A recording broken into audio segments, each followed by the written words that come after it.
E aí, pessoal, no vídeo de hoje eu vou falar um pouquinho sobre como funciona o licenciamento de softwares open source. Bom, o uso do software open source, né, ele vem crescendo aí já há bastante tempo, né? Há vários anos o uso, né, e a opção por software open source vem crescendo, né? Principalmente, né, na medida aí que as pessoas que estão utilizando, elas estão percebendo o valor que isso traz para as empresas, principalmente na questão aí da gestão das licenças e dos custos, né? Evitando principalmente ter um único fornecedor e promovendo a interoperabilidade. Então, para muita gente, né, o licenciamento de código aberto ainda pode ser um desconhecido, né? E tem muitas perguntas aí sobre como construir soluções proprietárias em conjunto com um software de código aberto, né? Infelizmente, essa confusão levou já muita gente a hesitar na adoção do software livre, tá? A ideia desse vídeo, tá, é falar um pouco aí do uso de licenças de código aberto na distribuição de software para os clientes, né? E o intuito aqui, então, é ajudar as organizações, né, as empresas, a compreender melhor o licenciamento aí de fonte aberta, né? O licenciamento open source e dissipar qualquer rumor em torno de como ele pode ser incorporado em soluções proprietárias, tá? Antes de falar em si de cada licença, né, é preciso entender que existe diferença entre as licenças de código aberto, né? Deixei a pergunta aqui, né? Vocês sabiam que existe vários tipos de licenciamento aí para os softwares open source, tá? Então, existe, tá, os softwares que usam uma licença mais permissiva, né? E ela coloca, então, restrições mínimas sobre como o software pode ser distribuído. E dentre essas licenças, tá, a gente pode citar, como tem aqui na imagem, por exemplo, a licença MIT, a BSD e a Apache, né? Tem também as licenças de bibliotecas que usam uma licença mais fraca, né? E elas desejam, então, permanecer open source, porém permitem aí a integração com software proprietário, que seria ali a LGPL e a EPL. E existe também os componentes aí que usam uma licença um pouco mais fortemente protetora e que são obrigados a manter o tipo da licença quando alterações ou adições são feitas no código, né? Essa aí a gente está falando então da licença GPL, tá? As diferenças entre as licenças, né, se são mais permissivas, são mais fracas ou são mais fortes, né, vai guiar aí a nossa compreensão de onde o software proprietário, né, pode ser integrado com o software open source, tá? Essas restrições todas são expressas em termos de distribuição de software para cada cliente, né? Não necessariamente para o público em geral. E essas licenças, elas não impõem nenhuma obrigação em contribuir com as modificações para a comunidade. Então, vamos falar aqui um pouquinho das licenças, tá? Vou focar nessas 4 aqui, que são as principais licenças, tá? Vou começar falando, então, da licença BSD, né? Que é a Berkeley Software Distribution, e ela permite, então, o uso comercial, né? Incluindo o software em seu próprio aplicativo ou site. Tá? A única restrição dela é a inclusão de uma nota da licença e direitos autorais em qualquer trabalho que você crie, né, o seu próprio trabalho, ele permanece inalterado, né? Por exemplo, o OpenLayers, ele usa a licença, né? Ele está licenciado sob a BSD, né? Permitindo então que a biblioteca ela possa ser usada como parte da sua própria aplicação web, né? Ou seja, se eu construo um WebGIS, né, da minha empresa, eu posso estar utilizando o OpenLayers dentro do meu WebGIS sem problema nenhum. A licença BSD, ela permite isso. E aí não me traz aí nenhuma restrição, tá? A licença Apache é uma licença aí permitiva semelhante então à licença MIT e a da BSD, com alguns benefícios adicionais, tá? A licença Apache, ela fornece um idioma adicional em torno de patentes com caminhos claros, tanto para o desenvolvimento de código aberto quanto para o proprietário, mas não tem nenhuma obrigação da gente realizar contribuição e os licenciados eles são livres para produzir o seu trabalho derivado, né, e licenciá-lo sobre uma licença diferente.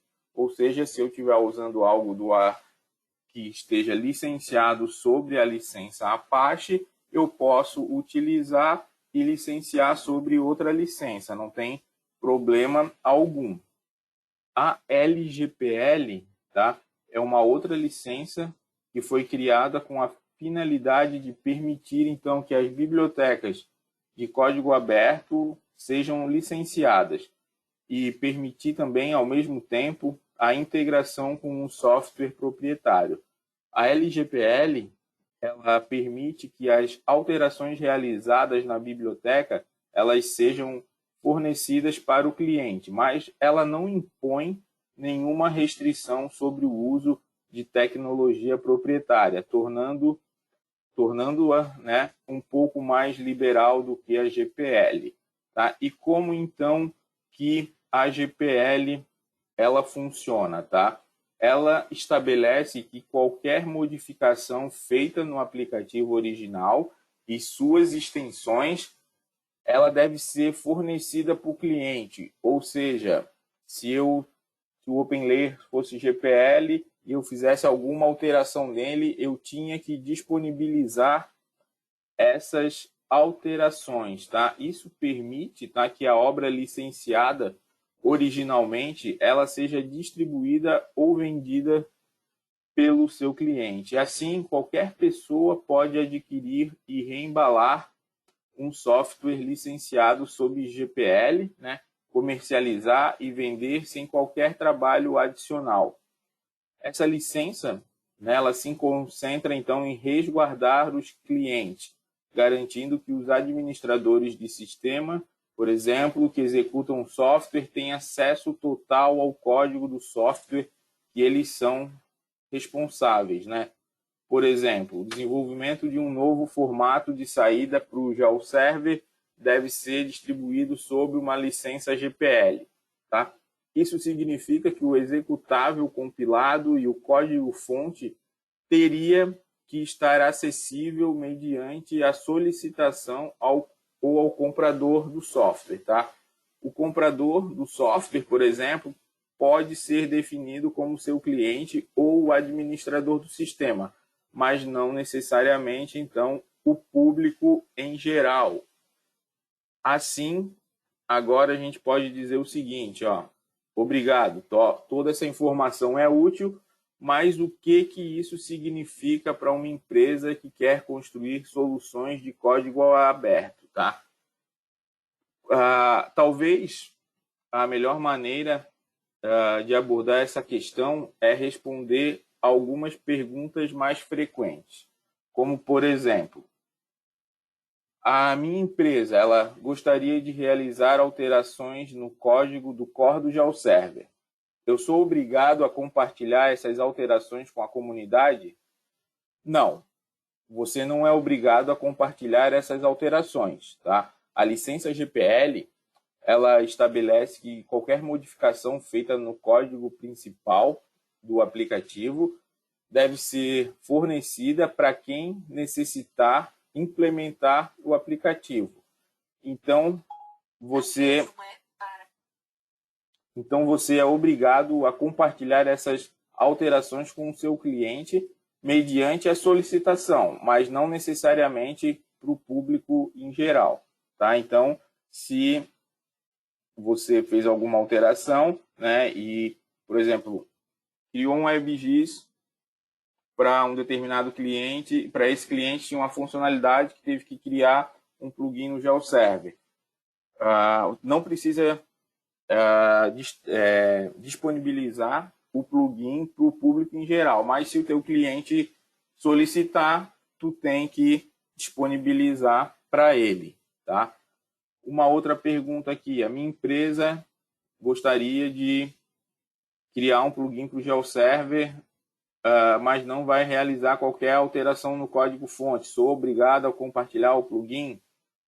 Não, você não é obrigado, então, a compartilhar essas alterações com a comunidade, mas você é obrigado a compartilhar com o cliente devido aos termos da licença GPL. Bom, uma outra para tentar esclarecer. A minha empresa, ela gostaria então de desenvolver uma aplicação web proprietária usando o OpenLayers. Eu posso vender o software que foi desenvolvido? Sim. Tá? Isso é especialmente possível para as licenças permissivas, como a BSD. Tá? Você pode então combinar bibliotecas abertas com, por exemplo, o seu código proprietário e revender a solução obtendo lucro, não tem problema.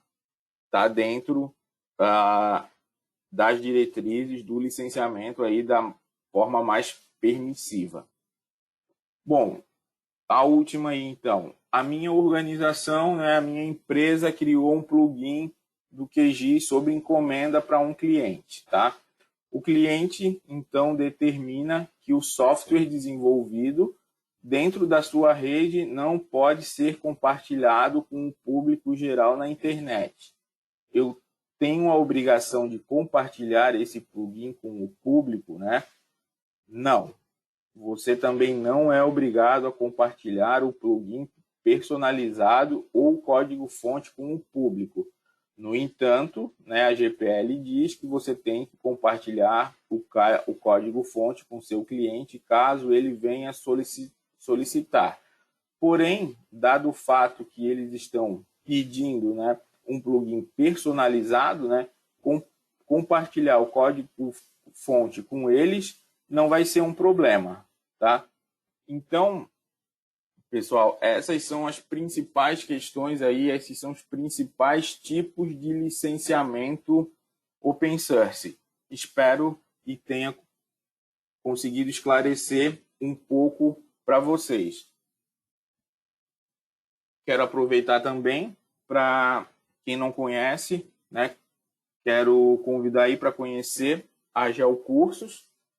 A GeoCursos é uma consultoria e uma escola de geotecnologia livre, né? Temos vários cursos aí dentro das geotecnologias livres.